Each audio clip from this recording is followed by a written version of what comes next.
Good morning, students. In pole science, our fourth lesson is going on, that is gender, religion and caste.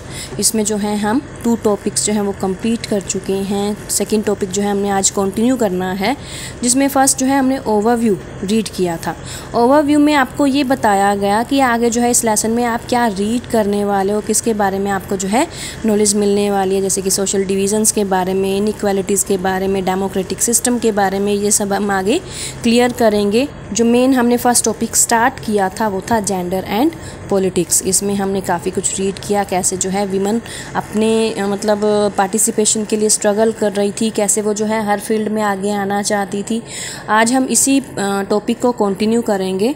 Political expression of gender division and political mobilisation on this question help to improve women's role in public life.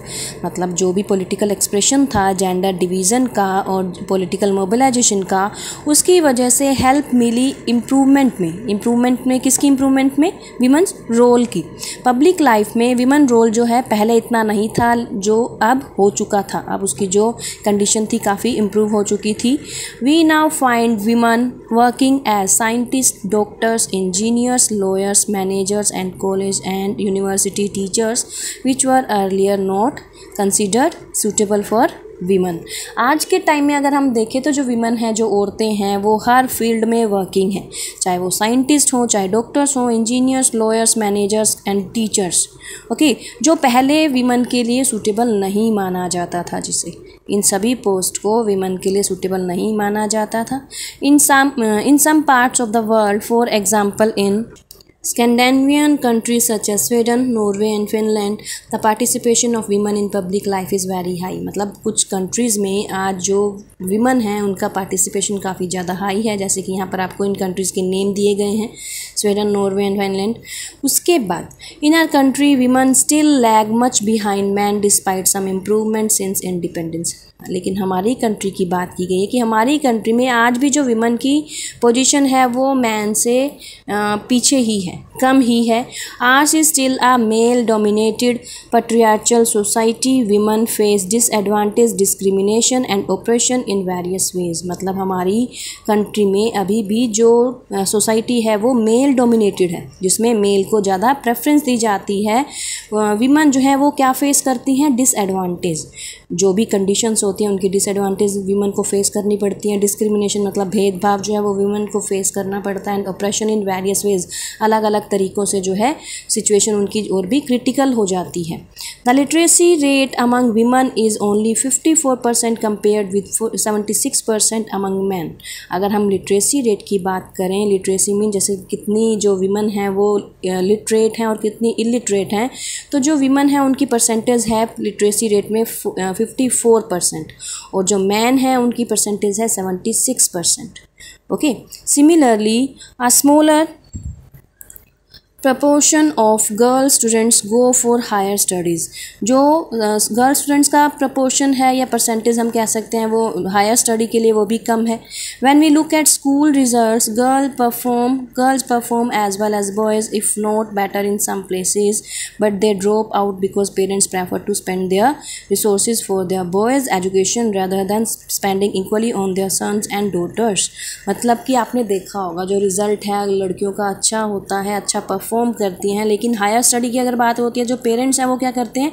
वो कहते हैं कि अब हमने जो पैसा है वो किस पर खर्च करना है? अपने लड़कों पर, बॉयज़ जो चाइल्ड होते हैं उन पर. क्यों? क्योंकि उन्होंने जो है आगे बिजनेस सेट करना होता है, जॉब करनी होती है, सेटल होना होता है. ओके, तो वो क्या करते हैं? प्रेफरेंस देते हैं अपने बॉय चाइल्ड को. No wonder the proportion of women among the highly paid and valued job is still very small. अगर हम जॉब की बात करें तो इसमें बोला गया कि अभी भी कोई हैरानी नहीं होगी अगर ये पता चले कि जो वीमन हैं उनको पे भी कम दी जाती है. ओके, उनको वैल्यू भी कम दी जाती है जॉब में.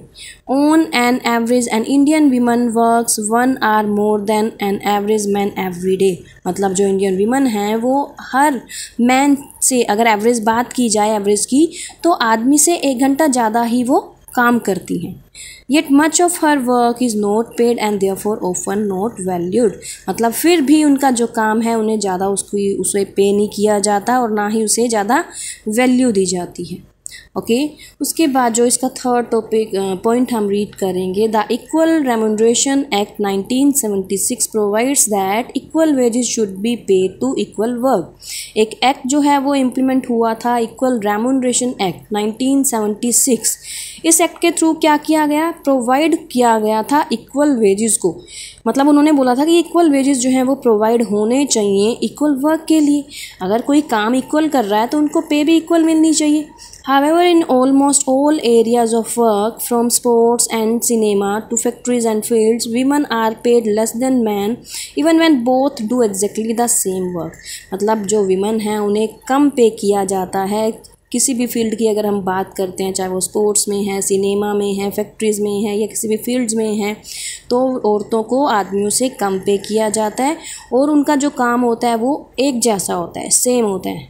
Okay, in many parts of India, parents prefer to have sons and find ways to have the girl child aborted before she is born. काफ़ी पार्ट्स में, इंडिया के काफ़ी पार्ट्स में जो पेरेंट्स हैं वो क्या प्रेफर करते हैं, सन्स को, बेटों को। और जैसे उन्हें पता चलता है कि गर्ल चाइल्ड है तो वो चाहते हैं कि हम उन्हें पहले ही अबॉर्ट करवा दें ताकि वो पैदा ही ना हो। Such sex selective abortion led to a decline in child sex ratio, number of girl children per 1000 boys in the country to merely 919। मतलब कि इसी सेक्स सिलेक्टिव अबॉर्शन की वजह से ही जो गर्ल्स का नंबर है, क्वांटिटी है, वो कम होती जा रही है, रेशो जो है वो कम होता जा रहा है। 919 रेशो है। ओके, इसे सेक्स रेशो कहते हैं कि कितने पर 1000 मेल के बाद कितनी फीमेल्स हैं। क्लियर?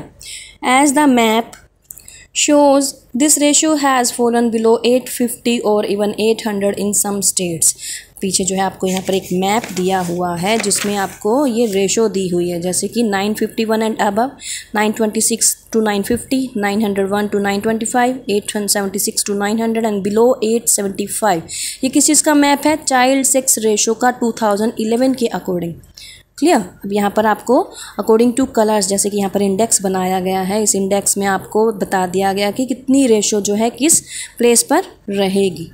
ओके, तो ये आपने मैप भी अच्छे से देखना है और जो चाइल्ड सेक्स रेशो है वो भी समझनी है। There are reports of various kinds of harassment, exploitation and violence against women। Women के अगेंस्ट काफ़ी ज़्यादा जो है वायलेंस होती है, एक्सप्लोइटेशन, उनको जो है शोषित किया जाता है, हरासमेंट की जाती है। Urban areas have become particularly unsafe for women. और जो अर्बन एरियाज़ होते हैं, मेट्रो सिटीज़ होती हैं, वो वीमन के लिए सेफ़ भी नहीं होती। आपने कितने सारे ऐसे इंसिडेंट सुने होंगे।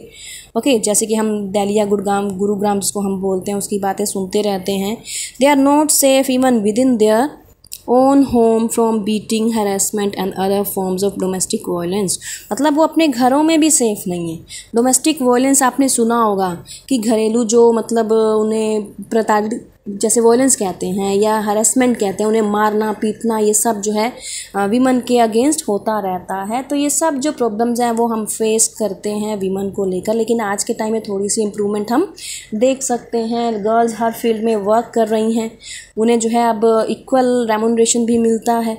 ओके, तो ये सब क्यों हुआ, वीमन के स्ट्रगल की वजह से, जितने उन्होंने एफर्ट्स लगाए उनकी वजह से। ओके, तो आपने जो है इस लेसन को इतना रीड करना है, इसके बारे में समझना है और जिस मैप की हमने अभी बात की थी चाइल्ड सेक्स रेशो, उसके बारे में भी क्लियर करना है। ओके बेटा, हैव अ नाइस डे।